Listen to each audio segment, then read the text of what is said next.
It's time to polish some copper. This is the short version of what I'm using to polish metal. There's several natural ways that you can clean the patina from just about any type of metal, and I'll cover those. And essentially they all work because they all contain some form of sodium and some form of acid. So ketchup is one. Salt and lemon juice is another combination. White vinegar and salt is another combination. You can use apple cider vinegar, but it's a little more expensive than the white vinegar. You can use a baking soda and vinegar solution, making a paste. And then we have the chemical products. And so of all these products, my favorite to use is the lemon and salt, purely because it's super fast. Vinegar and salt is as well. If you have more time, you can use the ketchup. It's just nice to smear it on and let it sit for 15 minutes or so. It works really well like that, but it's awful messy. You have to clean every one of those products off of your metal, otherwise they will continue the chemical action and they actually won't even polish. They won't bring out a shine. I did not use either Barkeeper's Friend or the baking soda vinegar paste. So now I'll talk about the chemical products. You can use them alone without using any of the natural products. They will remove the patina or the tarnishing, but these tend to be the polishing products. They will bring it to a shine and protect the metal from further oxidation, or the oxidation will be slower. So the Barkeeper's Friend was invented by a chemist in Indianapolis in 1882. It's pretty toxic and you need to use gloves when you use it. It's even used in pesticide products. I got two German products, Polyboy brass and copper cleaner, Mellerud polyur paste, which is gold, silver, brass, and copper, and then the Peak, which cleans all metals, fiberglass, and ceramic. Of the chemical products, Peak is the one that's my absolute favorite. And if you watch the rest of the video, you will find it does give different results than the other two. So having said all that, I'll get on to the video and you can see which products I used and how they worked. I was inspired to polish my copper when I saw the polished copper in this French chateau. This copper pot I got for 15 euros.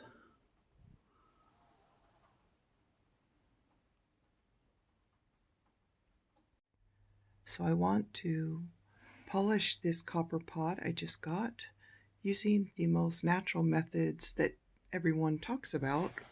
First, I'll be using ketchup that has vinegar and salt in it already, which is why it works. Then you have, this is the really cheap vinegar also here in Germany, which is like 35 cents for a liter. And I mixed salt in it, the cheapest salt I can find, and then I heated it to dissolve the salt well. I don't want it to scratch the surface of the metal, and lemon and salt, which again, I don't want to scratch the metal, but I will use it on the inside. Okay, the inside of this copper pot is pretty bad. I'm gonna start with just doing a little salt and the lemon.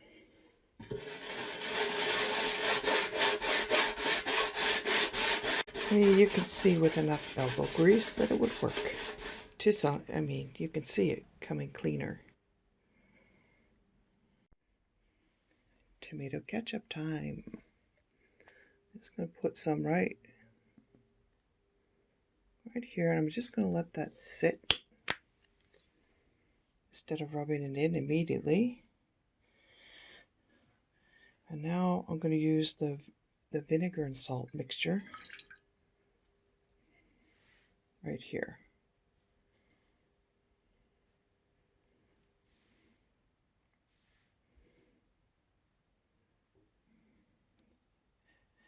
Yeah, like immediate. No scrubbing. All right, it's going to make a mess, but let's do the ketchup.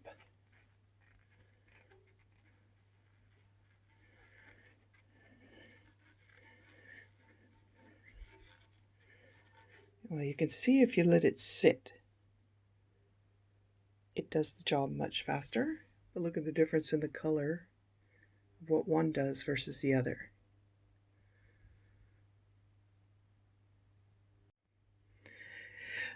So the vinegar and salt is kind of a pinkish color, and the ketchup is more of the copper color. I don't know how well you can see that in the video. Now I'll go over this same spot with the vinegar and salt solution that we did the lemon and salt. That's it. It's probably an unfair comparison because it's the worst part of this pot to clean. Yeah, it's pretty stubborn. It does not want to come out.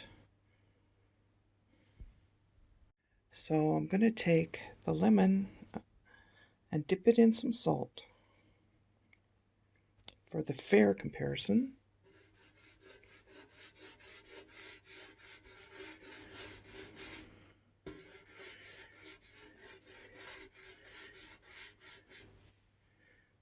You can see it's done a very wonderful job also. So by now I've done this entire side with the lemon and salt, and even though the salt crystals may scratch, it actually, I'm surprised, I prefer this over the other two. So after I polished just this section with lemon and salt, the entire side here, I washed it with soap and water to get out any acid. You don't want to leave that on there. But, I mean, you can see the reflection of my hand like a mirror.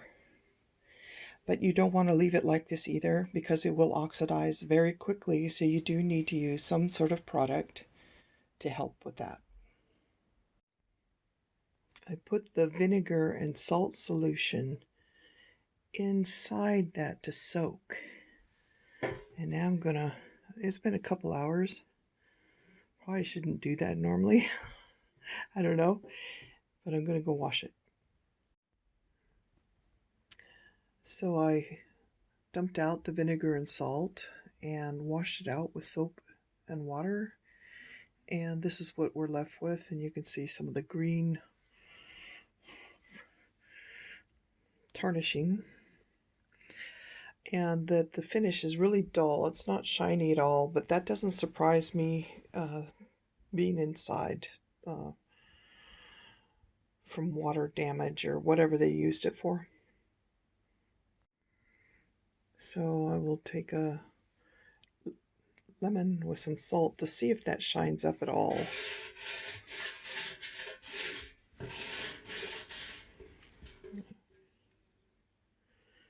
Might not be enough juice left. And I may just give up on it and let it be kind of bad looking. I'll come back after I've done more. After about half an hour of scrubbing, that's what I come up with, and I could put more time into it, but that's good enough for me for the inside. Okay, So these two products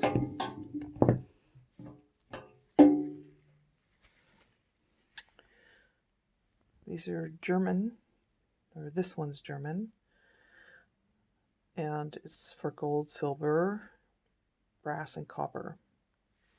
And this one, I believe, comes out of the UK, and it says it's for all metals, fiberglass, and ceramic. So I'm wearing my gloves because, you know, these have some chemicals in it, such as ammonia.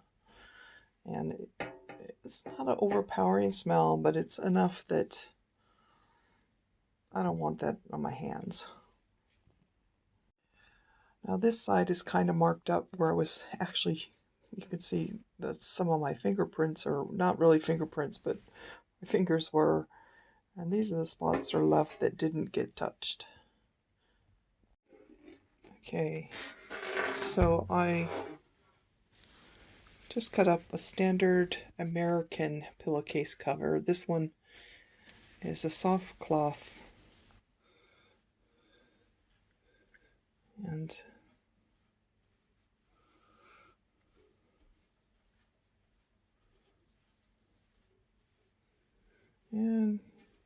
I'll have to put some elbow grease into that. As you can see, nothing's coming up right now. It's not even turning the rag any color. I'll set that down and grab my other cloth.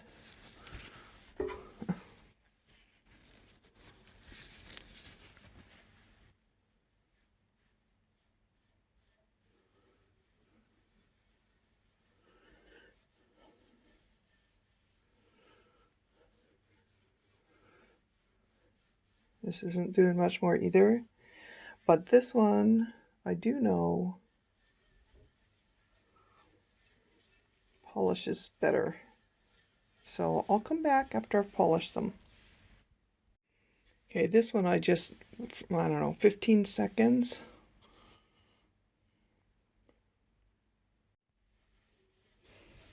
I may have smeared that blue one over the pink. This was the blue side. See my reflection like a mirror. And this is the pink product. And it's, even with a lot of scrubbing, buffing, it would take a lot more polish to get that out. So I've done pretty much this whole side, and because this peak is my preferred product, I can see there's oxidation from cleaning that 2 days ago. So I'm going to just polish it up, and this will also prevent oxidation. So I like to spread this on with a rubber glove so that it doesn't soak into the cloth, and then I buff it out. Like 30 seconds of polishing, and it's kind of turning a black color, but that'll come to a bright sheen. And this is the oxidation that came off just from this small section here, this band. It's like a mirror. Really nice. Compared to the other side where I used the polish only, not quite as good. It was right in this section. So the cheap way to get it off fast is the lemon and salt, and then buff it to a high polish, get the rest of the oxidation off, and it protected from further oxidation by polishing it with a product that protects. So I'm going to finish cleaning, polishing the whole product, but the next thing is the brass. What do you do about the brass? I think it's pretty much the same process. So this brass handle already has some sheen to it because I accidentally got lemon juice and salt on it. This side, not as much. In case you're wondering how many lemons I used, I literally used 1.5 lemons. That half. And then I also used 19-cent salt. And I don't remember what I paid for this. Wasn't very much.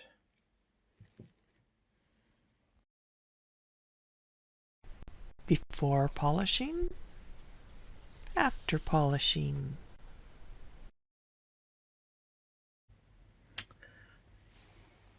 All polished.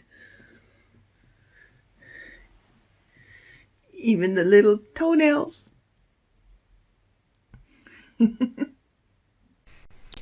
There's 1 brass and 2 copper pots in this picture. I will be polishing the 2 copper pots.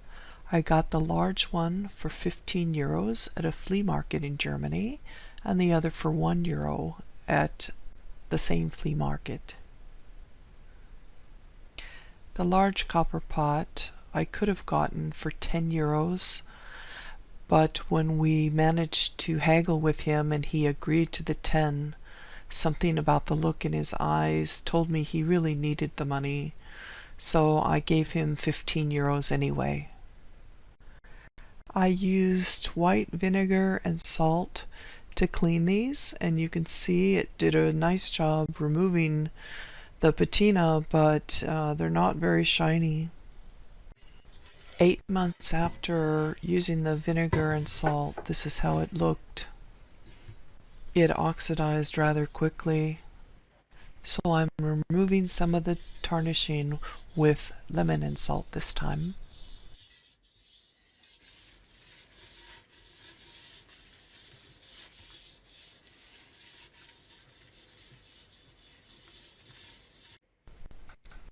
So after using the lemon and salt, I'll now show you how the Polyboy shines.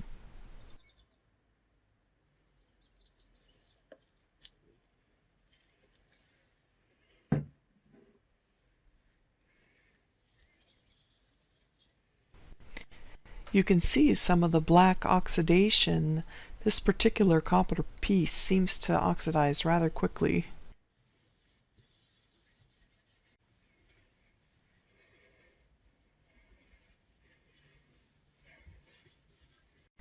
Here you can see by my reflection that it gets shiny.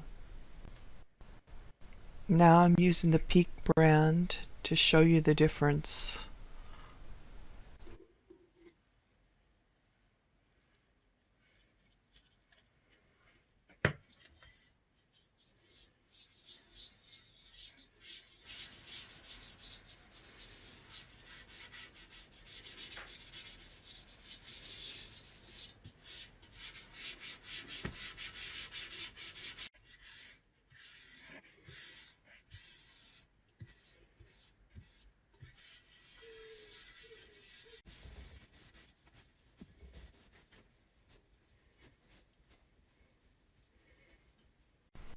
And now the same spot that I used the Polyboy, I'm going to use the Peak.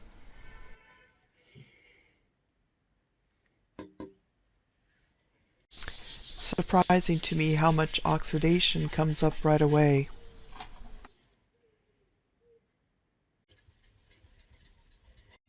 So you get the idea, and instead of having you watch the whole thing, here's how it turned out in the end.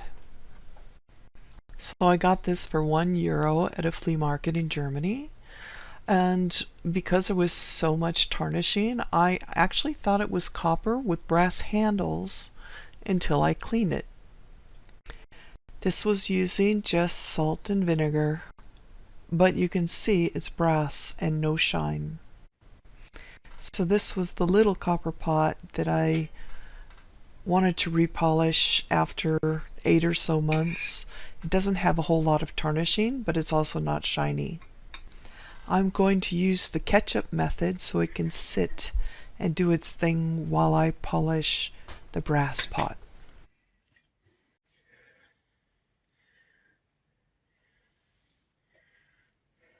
So here's the brass pot, and you can see one really super shiny spot that a sticker must have been on it at some point.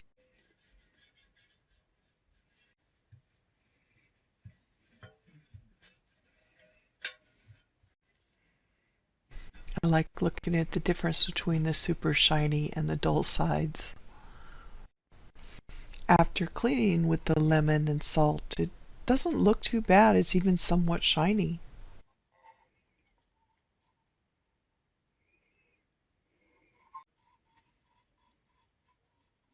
Yay, shiny! Now you can see why Peak is my favorite polishing product.